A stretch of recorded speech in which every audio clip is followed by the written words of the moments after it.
G'day, Aussie Mark here, and today we're having a look at the Buck Vantage Pro. Now, there's a few versions of the Vantage getting around, so just for clarity I'll mention up front that this is model number 347. This one's got the S30V steel. I'm fairly certain this is the top of the Vantage range. You can pick it up around the traps in the States for around $59 US.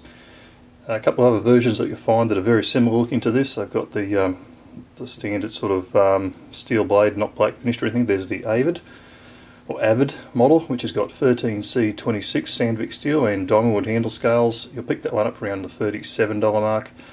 And below that there's a Select model, which has the 420HC steel and glass reinforced nylon handles. US dollars, you're looking at around $25 for that.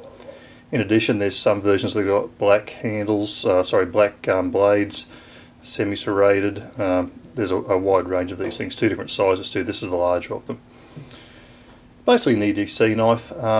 It's in some respects not particularly well suited to an EDC knife, or what's more correct to say is there are probably better options out there, but we'll come to that in due course. As mentioned, this particular one is running S30V steel. We'll just get rid of that out of the way, and you can see that on the back of the blade there, if we can get it to focus, and it's also got the Boss heat treatment, which is also very good. On the other side of the blade, just quickly looking at the markings, we've got the manufacturer stamp, of course, USA, and you might just be able to see their serial number, or the model number, as I mentioned, 347. So it's a hollow ground blade, very, very nice drop point shape. I like the shape of the blade a lot.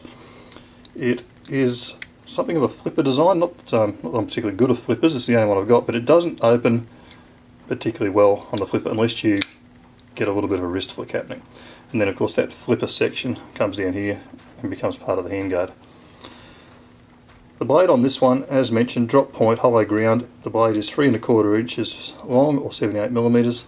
Length of the entire knife open, as you see there before you, 7.5 inches or 192mm. If we close the knife up, it comes down to just under 4.5 inches, about 113mm. It's quite a thick knife in profile, pillar construction, stainless steel liners, and I should mention that the stainless steel liners in this knife are not skeletonized in any way. They are solid, which I'll get a little bit more light on there. Don't know how well you can see that, but take my word for it, they're not skeletonized. And the proof of that's really in the weight of this knife. This comes in at 4.4 ounces, 125 grams.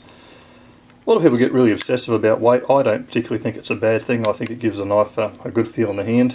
But if you do like your lightweight knives, this is probably not the knife for you. The other thing with it, it has got this very, very good pocket clip, very deep carry. You can see it mounts right up there on the back. Stainless steel. The only thing I don't like about it really is that it's the standard stainless steel finish. So it's terrific that it's nice and subtle in the pocket. However, that finish does tend to draw the eye to the pocket. We just might cut across another scene I've shot and have a look at how this is seen, or how it carries in the pocket, and then we'll come back and continue on with the review.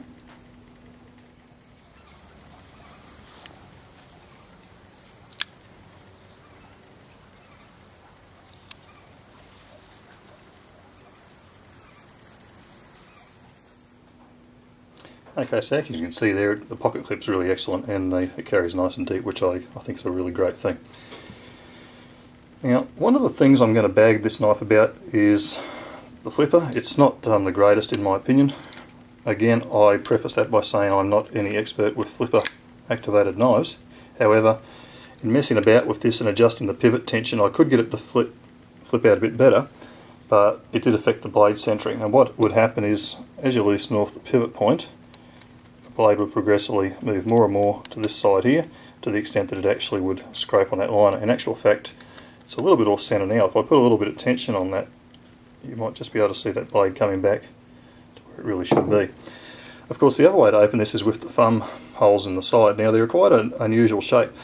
Now, for left-handers like me, this is not the easiest thing in the world to use, and the reason is, if you have a look at it there, you can see the liner lock actually protrudes on the right side of the knife over that opening hole as compared to the other side. So right-handers have no problem with this. You can get your thumb in that quite easily and it opens. I generally prefer opening knives that way. I'm not a big fan, especially around people, of doing this. I think it scares the sheeple. So I'd like to be able to do it left, and I can. It's a little bit more difficult because you don't quite have as much of that hole to get your thumb into, but it can be done. like so, which is to me a much better way to open a knife. One of the ways I've got around this is holding like that, gripping against the clip, use these two fingers on either side just to get it started, get the blade coming out, and then I just revert back to the single thumb and it opens up. So as I say, for left-handers, this knife I really couldn't recommend it. The only thing that's sort of its saving grace is most of us lefties over the years have learnt to be a little bit more dexterous so we can operate basically things that are designed for a right-handed world. So you can do it.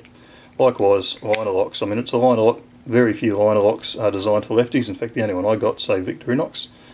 Everyone on the YouTube here says, oh, it works the wrong way, but of course for lefties, it's actually one of the few that we can actually push to unlock the knife. Left-handers, of course, have to sort of grab it and pull it back with their thumb. So it's been interesting to see some right-handers try using their knives in their left hand. They might get a taste of the world in which you live.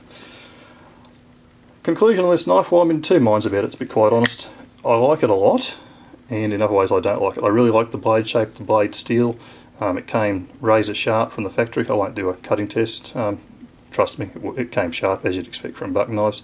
The handle's really nice. It's a little bit slick. It's G10 with some contouring. Feels good in the hand, but if you do get sweaty hands, you'll slip around on this thing. But again, you shouldn't go forward on the blade. You've got this slight ramp up here where your thumb will sit, and of course down the bottom you shouldn't have any trouble because that flipper comes around and will stop your lower finger moving up onto that blade. The shape's good. It's got sharp edges just on here, which don't seem to worry me at any rate. However, if they were a problem, there'd be no real drama just to take a bit of fine-grained sandpaper and just put a little bit of a chamfer on that and smooth that out.